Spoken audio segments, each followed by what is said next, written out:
Okay, now you mentioned when you're out in Los Angeles a little bit of the soap opera work. Let us into that world a little bit. I think a lot of people either obviously make fun of it or it's just so melodramatic that... Actually, I'm glad you asked that, especially when you made the statement about making fun of it, because I want to make a comment about that and the commercial world. So the soap opera I worked on was Days of Our Lives. The first time I played a television stage manager. The second time I played the boyfriend, a bad influence boyfriend of Lisa Rinna, I think is her last name. After that, she went on to Melrose Place and some other stuff, and then she became really famous for how big her lips got. But soap operas are really hard to do because it's so fast, and they go through an entire script in a couple of days. You show up, you go immediately to camera blocking, you go to one rehearsal, you get about 10 minutes to finish makeup, and then you shoot it. So you got to have all your lines, you got to have everything down, you have to know what you're doing. It is a really hard world to do, and the people who are leads and do pages and pages, they amaze me. I admire them. And I want to say something in general about soap operas, about commercials, about corporate videos. And I talk about this when I teach audition technique. One of the things I see in this area a lot are that people do not respect the work that actually can sustain them the most. They don't respect the commercial world. They don't respect corporate videos. And so they don't work in them that much. I would not have been able to survive in this business at all if I did not do commercials. I've been lucky enough to probably do about 12 national commercials. I've done a bunch of regional commercials and local commercials. Countless corporate videos. You know, I have sat at a desk and talked to somebody about how this loan works to help teach bankers. Well, people go, yeah, that's not really acting. And I go, well, it's really a paycheck. There you go, Soccer Mom Specials right there. Hey, Jeff. Tim. Timbo, you like to make a lot of left turns? I'm left-handed. Me too, mi amigo. Check this baby out. This thing was born to take left turns. Oversized tires, roll bar. Check out that wing on top. I like the wing. Honey? Hate the wing! She hates the wing. We have a situation here, Jeff. Tim. That's okay, I'll just sell this to a real man. Here comes our leader, Jeff Gordon, into the pits. Jeff, what's up? Sorry, gotta go. Oh, looks like Jeff's in another race. It's a NASCAR Champions game. You control every car on your turn. I'm on your tail, Gordon. Here comes Mom on the outside. But watch out. Go for a spin, Mom. First to the finish line wins. Yes, I won! Gordon takes the checkered flag. Interesting strategy, Jeff. I couldn't lose 2 in a row. Do you have the drive to be a NASCAR champion? So, you're in charge of the office holiday party. Yippee.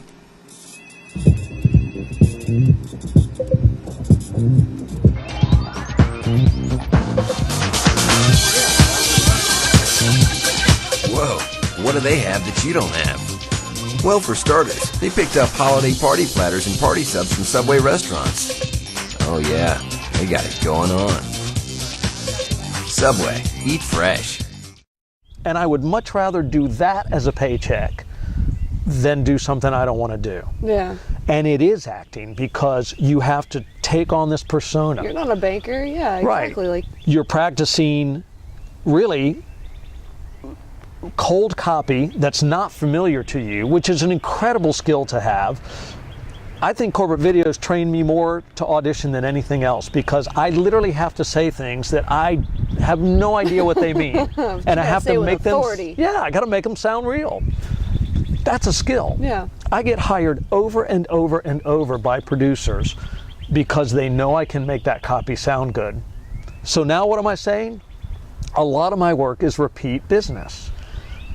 Over half of my work are producers who already know me and they hire me because I show up, I'm happy to do corporate videos, I'm happy to shoot a commercial, I'm interested in getting better at it, I don't disdain it, I don't think of it as some stupid thing.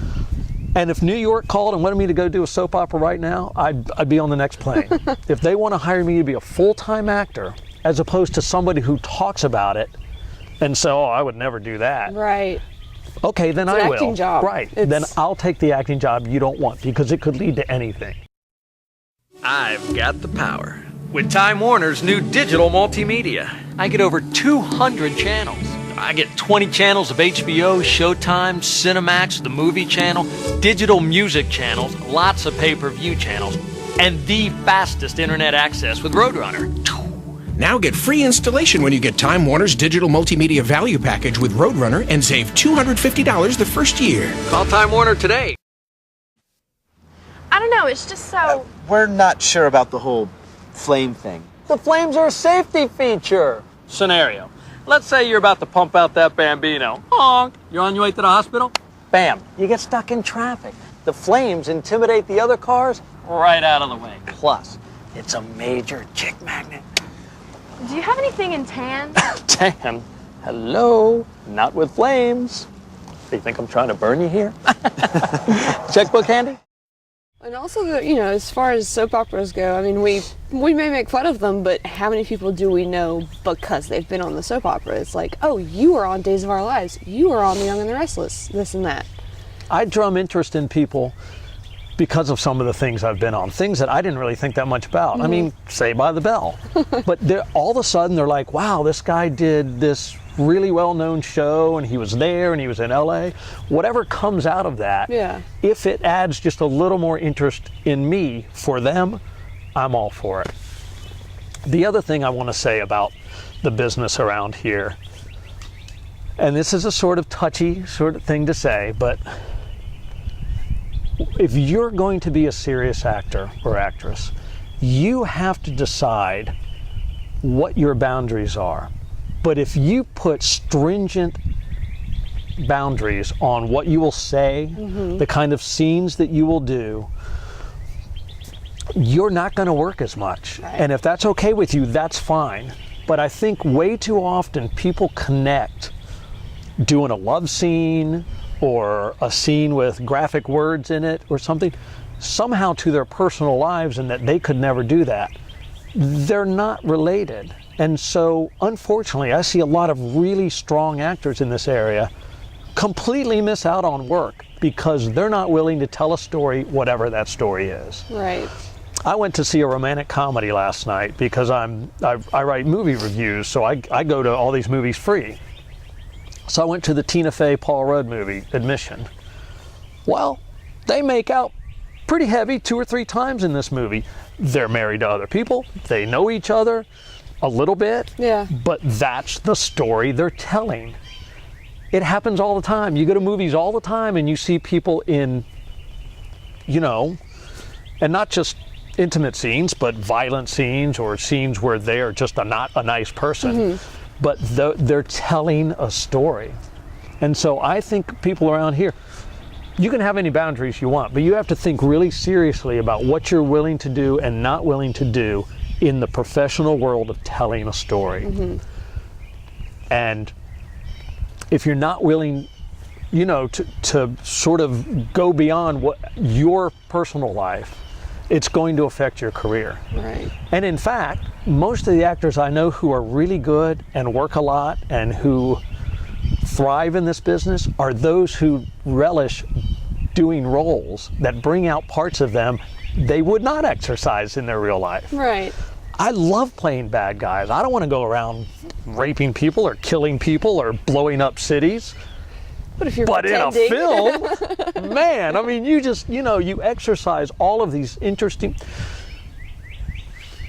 People ought to be actors. People are actors for different reasons, but the best actors I know are actors because they like exploring themselves. They like learning more about themselves. And the way you learn about yourself is to explore parts of you that you don't often explore.